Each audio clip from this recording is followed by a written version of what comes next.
por escrito. Por escrito. Radio Anáhuac 1670 AM.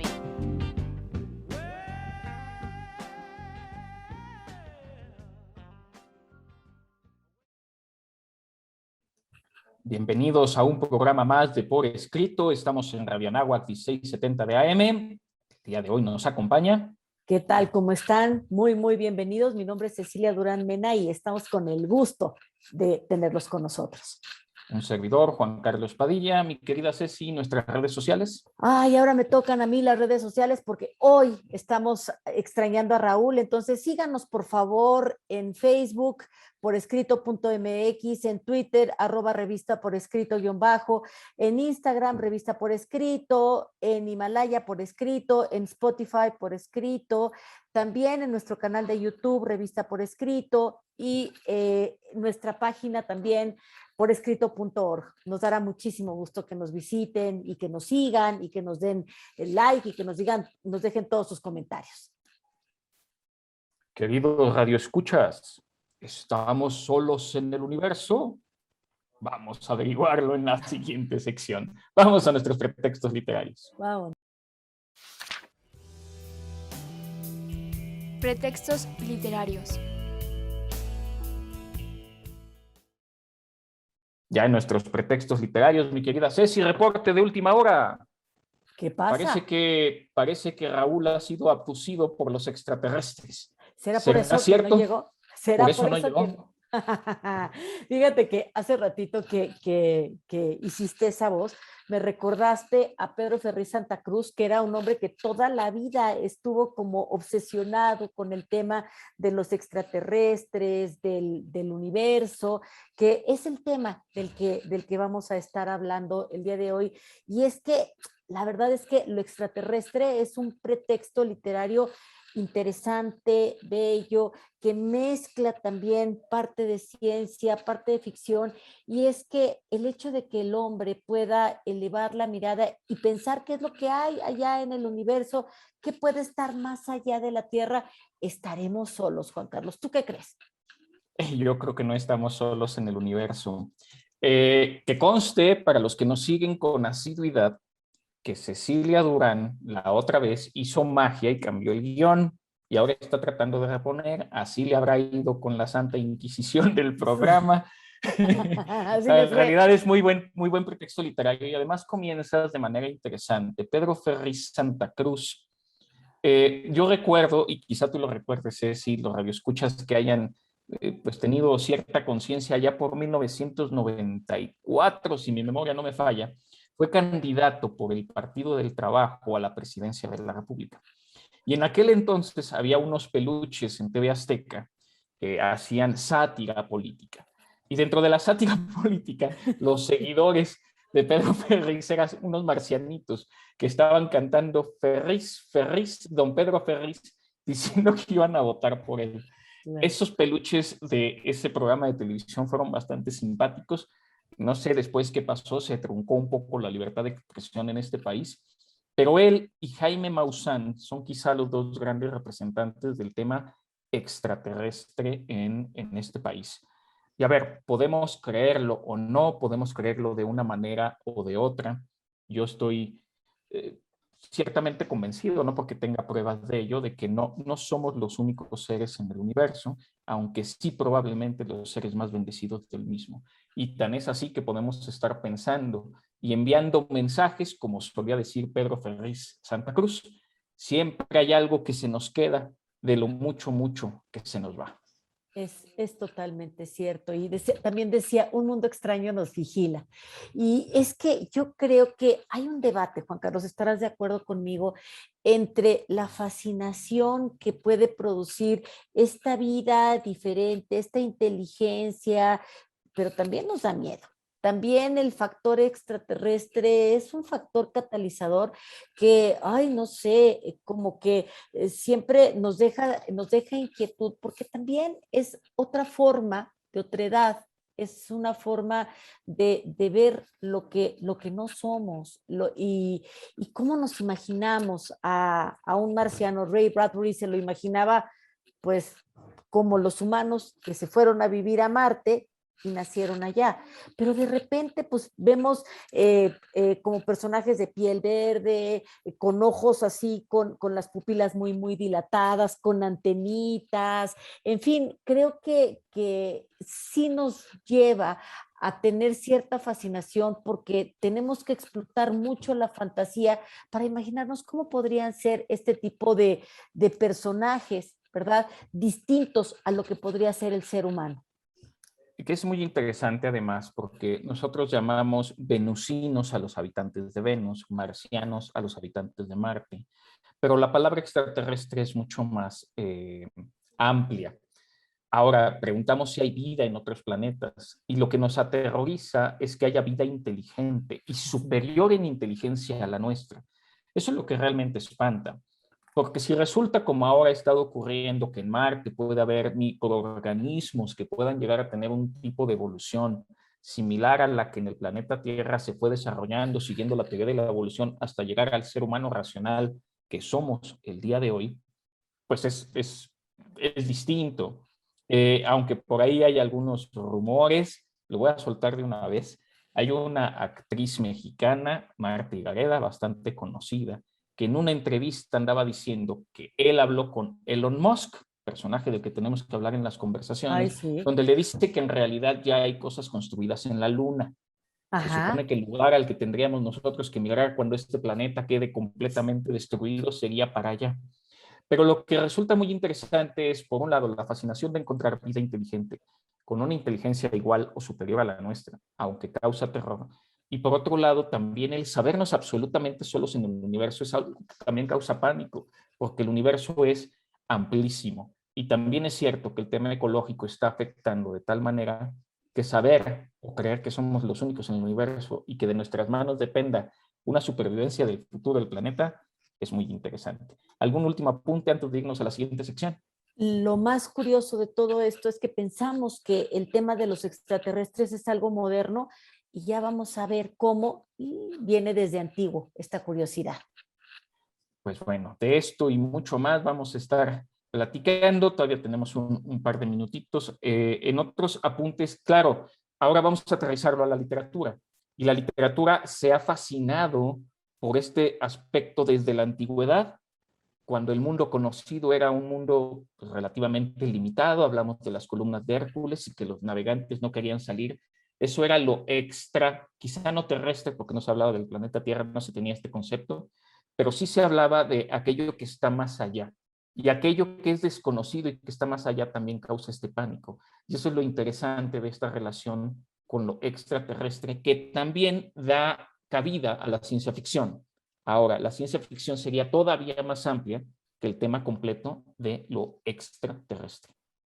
Claro, y es que sabes también, no toda la ciencia ficción habla de lo extraterrestre. Sin embargo, sí ha habido una fascinación por digamos, este subgénero de ciencia ficción que sí trata de lo que podría ser la vida en otros planetas, de lo que podría ser la concepción de lo que es el universo y qué es lo que está sucediendo allá. Y bueno, pues te digo, o sea, esto es tan antiguo que así un apunte rapidito, desde la epopeya de Gilgamesh ya estamos hablando de mirar al cielo y de pedirle a un ser que esté fuera de este planeta, que venga a decirle a Gilgamesh que se porte bien, por ejemplo, ¿no? Y que le ayude a cambiar y a ser un buen gobernante. Pero también tenemos novelas, pues como, ¿quién si no? Julio Verne, o por ejemplo, H.G. Wells también, que estuvieron hablando y que estuvieron pensando, imaginando qué podría haber en un planeta que no fuera este. ¿Cómo podrían ser esas inteligencias? Hombre, ¿cómo podríamos llegar a salir de aquí? Si en aquellos años a lo mejor no se podía volar, ¿cómo íbamos a llegar a la estratosfera? Todo eso, ¿qué estaba pasando allá arriba? Debió de haber sido tan confuso, tan caótico como para nosotros mismos hoy, el día de hoy. Tantas preguntas que tenemos. Tantas preguntas y también cómo imaginarlo. Ahora que hablabas de subgéneros, estaba pensando en dos, porque está el famoso extraterrestre que es horripilante, que es viscoso, que es verde y que está en platillos voladores, pero también tenemos algunos aspectos de subgénero en el que los extraterrestres pueden adoptar la forma humana. Sí. Y eso causa mucho terror cuando el extraterrestre se ve al espejo, o bien, si le damos la vuelta a la tortilla, si nosotros somos realmente los extraterrestres para la vida en otros planetas. Claro, también, por supuesto. Vamos a averiguarlo en lo desconocido antes de que el cielo se nos caiga encima. Autor desconocido.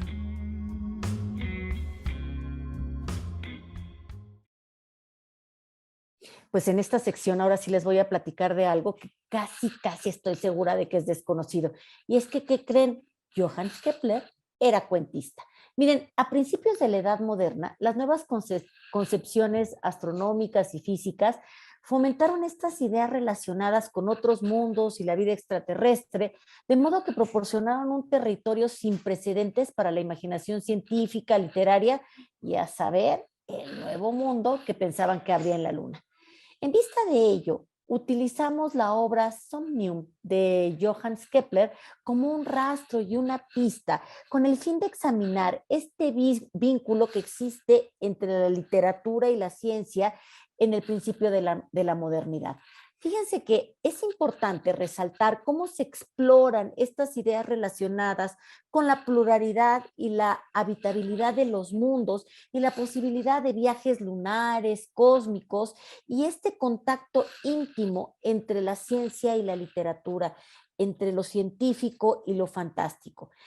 El objetivo es identificar las persistencias y las metamorfosis de los restos de la obra de Kepler y con ello esbozar las líneas primigenias de un nuevo género literario, es decir, de la ciencia ficción.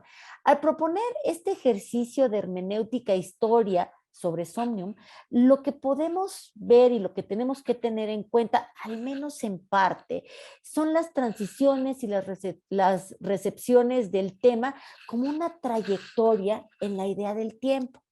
Entonces, imaginen a la Luna como nuestro satélite que siempre ha sido una fuente inagotable de inspiración literaria. Son muchos los autores que nos han llevado a la Luna en sus obras, pero el primero del que tenemos constancia es Luciano de Samosata, escritor griego originario de Egipto, quien en el siglo II escribió una historia verdadera en la que narra la improbable y fantástica aventura de ir de viaje a la Luna. Ya de paso, de repente se hacen ciertas parodias de historiadores y filósofos quienes desdeñaban como probable esta capacidad de viajar a la Luna y siempre lo dejaron como en la materia de la ficción. Decían, me orienté a la ficción, pero mucho más honradamente que mis predecesores, pues menos diré la verdad y menos confesaré que miento. Y bueno, un viaje muy diferente a la Luna y mucho menos conocido es el que narra precisamente Johannes Kepler en su única incursión en la literatura de ficción con el cuento Somnium. Fue concebido en 1608 y describe cómo se vería la Tierra desde la Luna según el modelo de Copérnico del sistema solar, del cual pues estaba pero firmemente convencido, y lo hace de un modo que hoy no dudaríamos en calificar y en clasificar como ciencia ficción dura, ya que trata de ser rigurosa con el conocimiento científico y técnico que había en aquellos momentos. Los días en la Luna duran alrededor de 2 semanas, por lo que las diferencias de temperatura entre la cara iluminada y la cara oscura pues son extremas. Escribe Kepler, el Sol se mueve lentamente entre las estrellas fijas y no hay vientos, así el calor se hace intolerable. 15 veces más que en nuestra África y el frío es insoportable. Son las palabras de Kepler en 1609, que imagina un ecosistema en movimiento constante con corrientes de agua que van transportando la vida lejos del calor y de fríos extremos. en donde se aterriza la teoría de Copérnico y también las suyas propias, y también deja entremeter por ahí un poquito del índice de los libros prohibidos, ya que al principio de la narración entra en un sueño en donde un persa va a reconstruir una biblioteca en donde un joven narra esta historia. Muy interesante conocer a este Johannes Kepler, que además de científico, también supo incursionar en la literatura.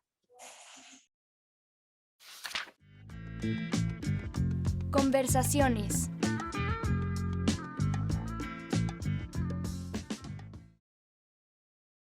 Pues en lo que averiguamos si han abducido o no han abducido al pobre de Raúl, a lo mejor ya están haciendo experimentos con él.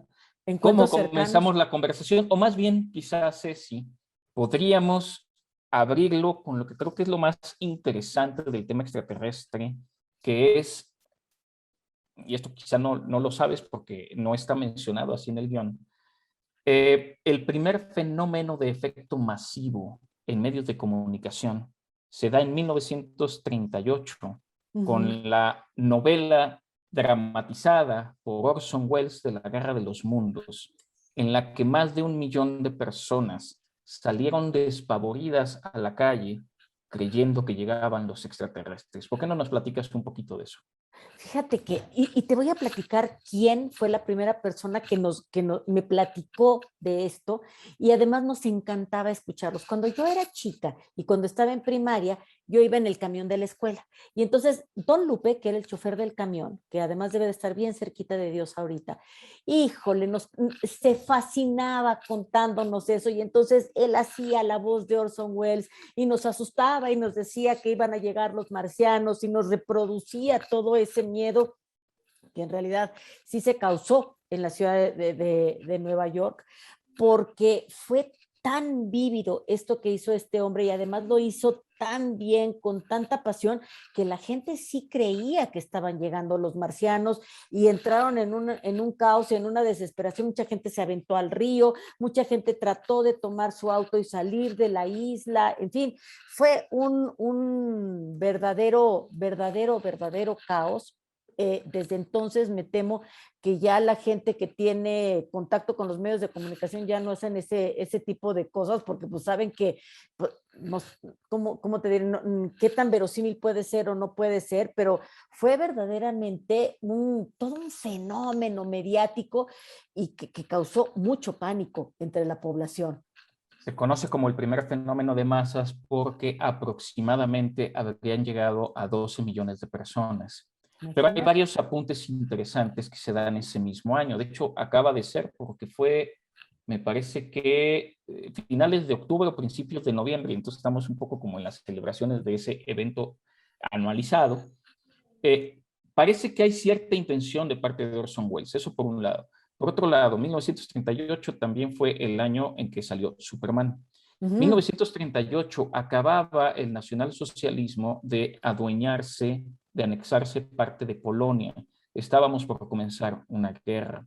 No existe la televisión todavía como tal, y la radio es el único medio en el que tienen contacto para saber noticias. Parece que hubo también una casualidad, y es que de los programas que había para escuchar en la radio, aunque la radionovela, que es finalmente lo que fue La Guerra de los Mundos, estaba bien considerada, en el fondo no era lo que más se escuchaba. Pero la estación de radio que más se escuchaba empezó a poner música en lugar del programa que tenían a esa hora. Entonces se da un efecto de cambio masivo de canal.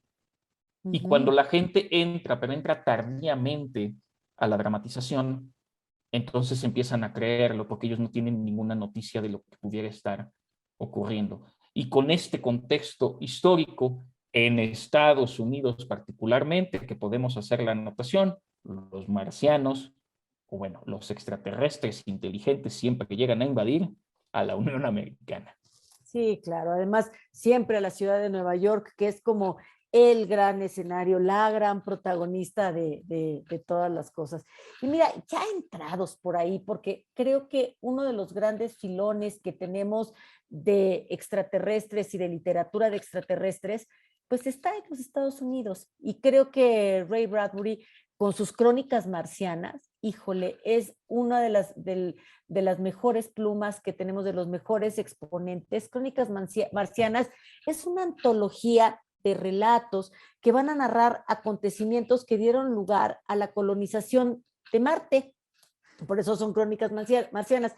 Ya lo platicábamos al principio del programa, en donde nosotros siempre que pensábamos, o yo siempre que pensaba en un marciano, pues pensaba en alguna figura humanoide, te digo, a lo mejor con las orejas como de duende, en fin, ¿no? Pero nunca me imaginaba que fuéramos o sea, que fuera el propio ser humano el que pudiera ser un marciano. Pero a Ray Bradbury sí se le ocurre, y entonces es esta visión. Hay una imagen hermosísima en uno de estos relatos, en donde están dos niños marcianos, o sea, hijos de terrícolas que ya nacieron allá, y están viendo el planeta azul. Es una de las imágenes más bonitas que ha escrito Bradbury, y yo creo que son relatos llenos de gran dinamismo, de mucha emoción. Digo, es buena pluma la de Bradbury, por supuesto, ¿no? Y entonces nos va a llevar a un viaje en el espacio hasta un planeta, pues mucho como él se lo imaginó, y como si es, según las fotografías que nos han llegado del planeta rojo, así muy desértico, muy arenoso, y nos maravillamos por los escenarios tan premonitorios que pudo escribir Bradbury. La parte de la premonición respecto a lo extraterrestre se vuelve también fascinante. Ahorita que mencionabas que verdes y con orejas puntiagudas, me hiciste pensar en el personaje Gazú. Ay, sí. Gazú, que aparece en Los Picapiedra, que es un marcianito que hace en la época de Los Picapiedra, no lo sé, pero ahorita me hiciste recordar ese personaje, y bueno, pues hacemos alusión a él porque es pertinente el día de hoy. Ya mencionamos el fenómeno que provoca Orson Welles, pero no hablamos quizá tanto de la obra en la que está basado. Y es que H.G. Wells no solo escribió La Guerra de los Mundos, que es este platillo volador que cae y todo termina en una invasión marciana. Realmente H.G. Wells tiene varias obras de ciencia ficción, no todas específicamente de extraterrestres, pero vale la pena mencionar algunas de ellas. Está La Máquina del Tiempo, publicada en 1895, El Hombre Invisible en 1897, El Hombre en la Luna de 1901, y bueno, La Gran Guerra de los Mundos, que fue publicada en 1898, es la que explotó con este fenómeno. Pero ahí comenzamos con la ciencia ficción, y ahora sí que hablando de ciencia ficción, aunque no necesariamente de extraterrestres, podría mencionar a Isaac Asimov, que tiene varios cuentos, varios relatos de ciencia ficción, algunos marcianos, y el otro es Philip K. Dick, que también empieza ya a llevarse a la pantalla grande y también a series de televisión, donde se da este encuentro con lo desconocido, ese extraterrestre que también podemos ser nosotros cuando invadimos otros planetas, más allá del que puede ser invadido hacia nosotros. Por supuesto, y fíjate que hablando de Asimov y de Bradbury, también a mí me gustaría recordar a Carl Sagan. Creo que este hombre que se dedicó mucho a la divulgación de la ciencia, este hombre, un científico que habló siempre del tema del contacto humano con la tecnología avanzada. Él tiene una novela que se llama Contact o Contacto, que es esta novela que trata sobre lo que podría ser el contacto de una cultura extraterrestre inteligente, de esa que nos da miedito, sobre la que se vería afectada la especie humana, al conocer que no estamos solos en el universo, lo que sería pues todo un gran cambio y un gran choque para la historia de la humanidad. Y la protagonista es una mujer, Eleanor Ellie Arroway, que dirige un proyecto que se llama Argus, que está dedicado a captar las emisiones provenientes del espacio. Verdaderamente es muy buena la pluma de Carl Sagan y me parece que es interesante porque es esto que tú dices, esta inteligencia superior que, ay, santo cielo, ¿cómo nos va a modificar a nosotros los seres humanos que vivimos tan contentos destruyendo nuestro planeta azul, ¿verdad? A finales de la década de los 90, creo que en 96 se hizo película de este libro, que se llama Con así, Jodie Contacto, Foster. con Judy Foster. Y aquí lo que resulta interesante es que el argumento, más allá de poder contactar a los extraterrestres, tiene que ver con la idea del ateísmo o bien de la creencia religiosa, porque ella, atea por todo lo que le había pasado en el pasado y razón por la cual está haciendo experimentos, se encuentra con un sacerdote que le hace cuestionar si la posibilidad de que existan extraterrestres anula la existencia de Dios, cuando en realidad no lo es. Y es un diálogo y un estira y afloje entre dos creencias muy interesantes. Vale la pena la película y, por supuesto, como siempre, El libro. el libro. Ahora, a mí me gustaría hacer alusión también a una de las primeras películas de ficción que hizo, me parece que en 1905, 1910, ya no recuerdo bien, George Méliès, que es La llegada del hombre a la luna. El hombre en la luna es una película fascinante, dura 10 minutos, lo pueden googlear, lo encuentran rapidísimo, donde se da la cuestión de que los grandes sabios van a construir un cohete, lo mandan a la luna en esta famosa escena en la que el cohete cae justo en el ojo de la luna y ellos tienen que enfrentar a los lunesinos, alucinan, ahora sí, literalmente, el alunizaje en realidad, y incluso con paraguas es como se defienden. Hay una serie de coincidencias entre esta película de ficción de George Méliès, que es el primer gran director de ficción, con la llegada del hombre a la luna en 1969, que comentaba yo fuera de micrófonos a Ceci, que la generación que lo vio por televisión es absolutamente creíble que el hombre llegó a la luna, pero para los que nacimos después del 69, siempre hay dejos de dudas, como hay dudas sobre lo extraterrestre. Fíjate, Juan, que comentábamos fuera de micrófonos, a mí me tocó ver, yo era una niña muy chiquita cuando el hombre efectivamente llegó a la luna, y yo recuerdo todo el acontecimiento que fue para mi papá estar viendo o sea, cómo iba como flotando esta figurita que parecía, pues hoy casi nos parece como de cine de títeres, ¿no? Ver a este muñequito flotando, ver cómo quedó la huella plasmada en la faz de la luna, etcétera. Y yo recuerdo que para mí sí era pues, un hecho que evidentemente el hombre había llegado a la luna, como de que no, ¿no? Pero de repente, o sea, todos estos cuestionamientos que han surgido, si será utilería, si no será utilería, si habrá sido pues una escenografía, porque eso de que la bandera de Estados Unidos esté ondeando en la superficie de la luna, pues como que no tiene mucho sustento científico. Así es de que, pues, dudar es de filósofos, ¿no, Juan Carlos? Sin duda. A mí me gusta decirle a los alumnos como comunicólogo que el escepticismo es la mejor actitud frente al conocimiento. No el escepticismo absoluto, que sería una tontería, no puedes no creer en nada, pero sí no creer en algo te permite investigar para tratar de saber si esto es realidad o no. Quisiera hacer alusión un poco a algo que ha estado ocurriendo recientemente. Recordarán a mediados del año pasado que se envía por primera vez en la historia un cohete que no está patrocinado por algún gobierno. Lo está haciendo una empresa, SpaceX, empresa de Elon Musk, que está apostando toda su fortuna. Ahí de repente se anda rebasando con Jeff Bezos, el dueño de Amazon. Y de hecho, los dos hombres más ricos del mundo están invirtiendo en este tipo de cohetes y de exploraciones fuera del planeta Tierra. Insisto, por ahí decía al principio del programa que ya hasta rumores hay en entrevistas de que ya hay hoteles en la Luna y que uno se va a poder en algún momento ir para allá. Es muy interesante esta apuesta porque sigue causando fascinación. Vaya, no a los hombres y mujeres que vivieron en la década de los 30 con La Guerra de los Mundos y la radionovela, o en los 60, 70 con la llegada del hombre a la luna. Estamos en pleno 2021 y seguimos debatiendo todo esto. Y todas las apuestas van apuntando al planeta rojo. Sí, totalmente.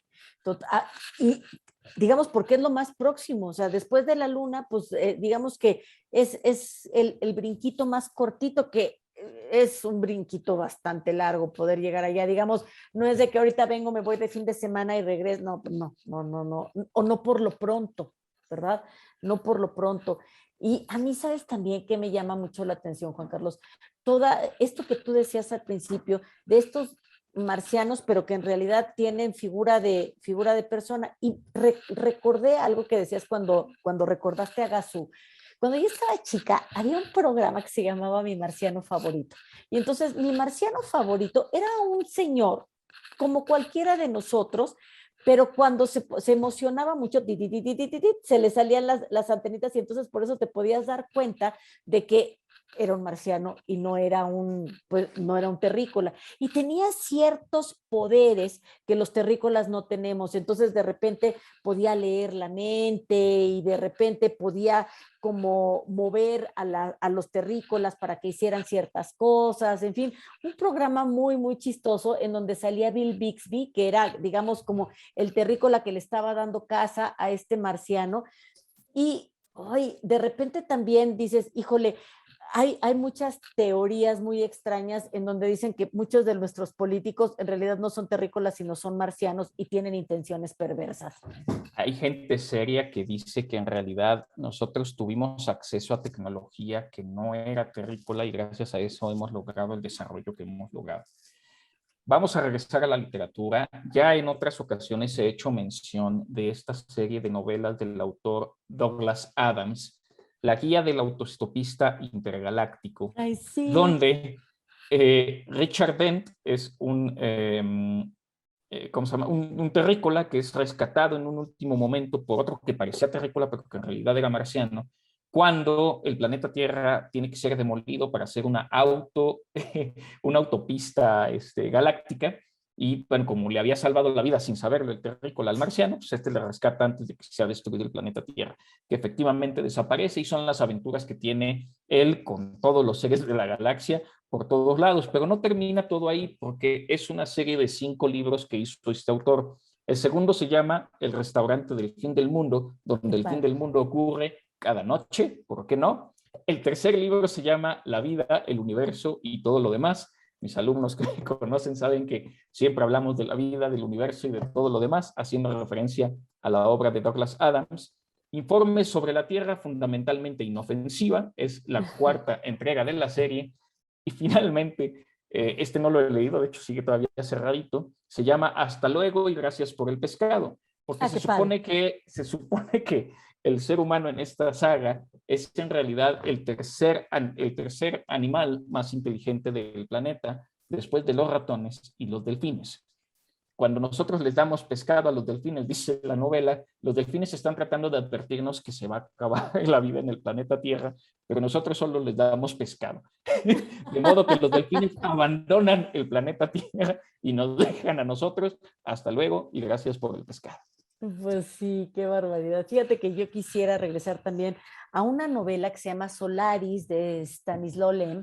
Esta novela fue publicada en 1961 y la verdad es que es una novela de culto para todos aquellos que les gusta este subgénero específico de ciencia ficción. La novela, fíjate, nos sitúa unos siglos en el futuro, ¿no?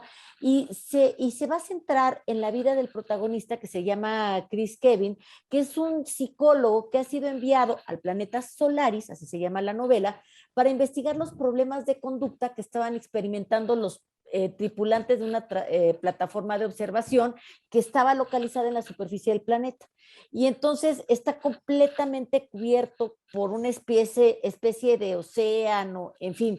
Es un libro que habla de la vida, de la inteligencia y que nos empieza a poner a prueba lo que es la sanidad mental.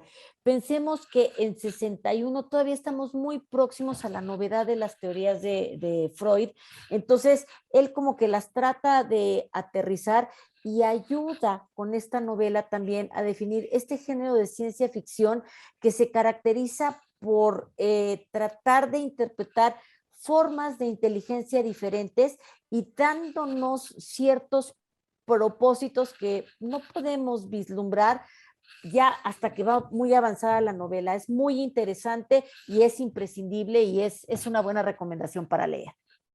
Para hacer un poco homenaje a Raúl, que ha sido abducido por los marcianos, vamos a hablar un poquito de cine y ya con esto cierro también las recomendaciones, porque los medios de comunicación, como hemos hablado durante todo el programa, explotaron el tema de lo extraterrestre.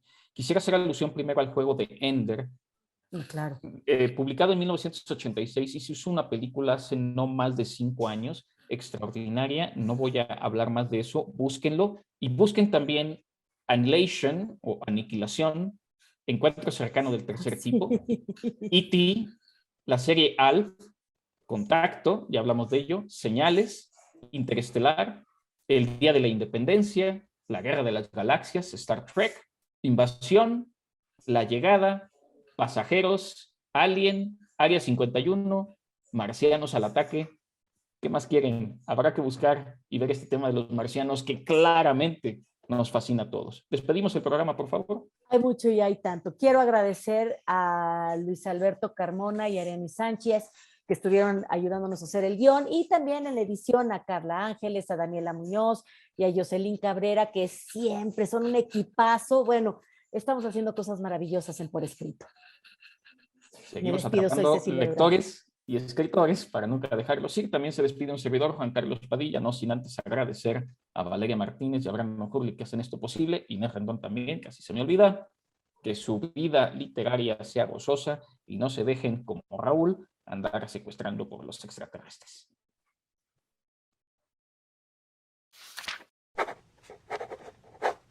Ultimátum.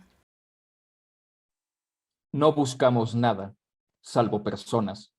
No necesitamos otros mundos. Necesitamos espejos. No sabemos qué hacer con nuestros mundos. Con uno ya nos atragantamos. Solaris, Estanislao Lem.